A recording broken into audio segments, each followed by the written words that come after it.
বিসমিল্লাহির রহমানির রহিম।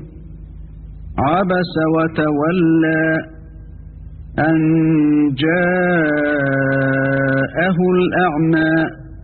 পরম করুণাময় ও অসীম দয়ালু আল্লাহর নামে শুরু। তিনি ভ্রু কুঞ্চিত করলেন এবং মুখ ফিরিয়ে নিলেন, কারণ তার কাছে এক অন্ধ আগমন করল। ওয়ামা ইউদরিকা লাআল্লাহু ইয়াযাক্কা আও ইয়াযাক্কারু ফাতানফাআহু আয-যিকরা আম্মা মান ইসতাগনা ফাআনতা লাহু তাসাদ্দা। আপনি কি জানেন সে হয়তো পরিশুদ্ধ হতো অথবা উপদেশ গ্রহণ করত এবং উপদেশে তার উপকার হতো, পরন্তু যে বেপরোয়া আপনি তার চিন্তায় মশগুল। ওয়ামা আলাইকা আল্লা ইয়াযাক্কা ওয়া আম্মা মান জাআকা ইয়াসআ ওয়া হুয়া ইয়াখশা ফাআনতা আনহু তালাহা কাল্লা ইন্নাহা তাযকিরাহ। সে শুদ্ধ না হলে আপনার কোনো দোষ নেই। যে আপনার কাছে দৌড়ে আসলো এমত অবস্থায় যে সে ভয় করে, আপনি তাকে অবজ্ঞা করলেন। কখনো এরূপ করবেন না, এটা উপদেশ বাণী। ফামান শাআ যাকারাহ ফি সুহুফিন মুকাররামাহ মারফুআতিন মুতাহহারাহ বিআইদি সাফারাহ কিরামিন বারারাহ।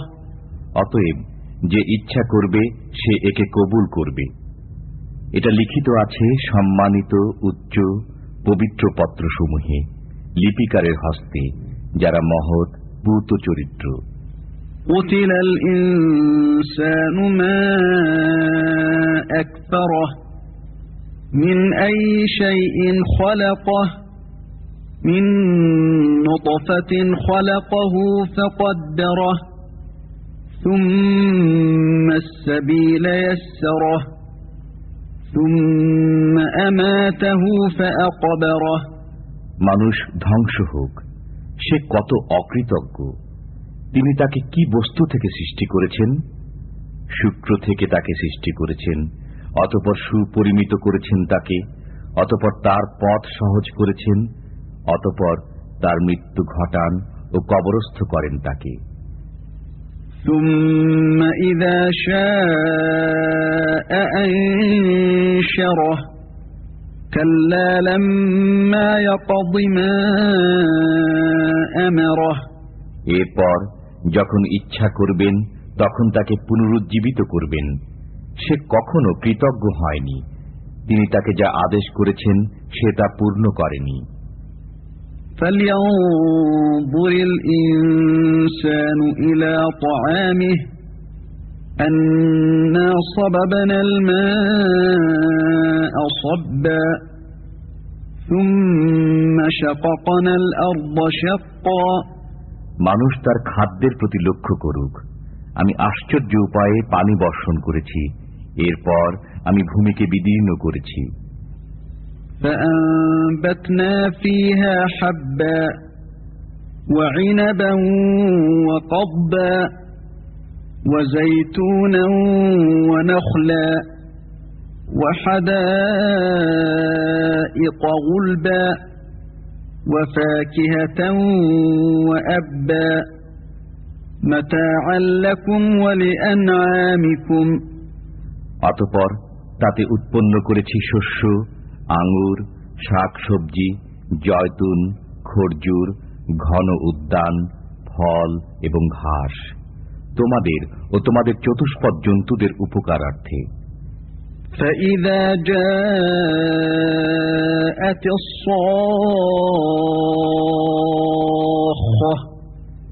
يوم يفر المرء من أخيه وأمه وأبيه وصاحبته وبنيه। অতঃপর যেদিন কর্ণবিদারক নাদ আসবে, সেদিন পলায়ন করবে মানুষ তার ভ্রাতার কাছ থেকে, তার মাতা, তার পিতা, তার পত্নী ও তার সন্তানদের কাছ থেকে। لكل امرئ منهم يومئذ شأن يغنيه وجوه يومئذ مسفرة ضاحكة مستبشرة ووجوه يومئذ عليها غبرة ترهقها قترة أولئك هم الكفرة الفجرة। সেদিন প্রত্যেকেরই নিজের এক চিন্তা থাকবে যা তাকে ব্যতিব্যস্ত করে রাখবে। অনেক মুখমণ্ডল সেদিন হবে উজ্জ্বল, সহাস্য ও প্রফুল্ল, এবং অনেক মুখমণ্ডল সেদিন হবে ধূলিধূসরিত। তাদেরকে কালিমা আচ্ছন্ন করে রাখবে। তারাই কাফির, পাপিষ্ঠের দল।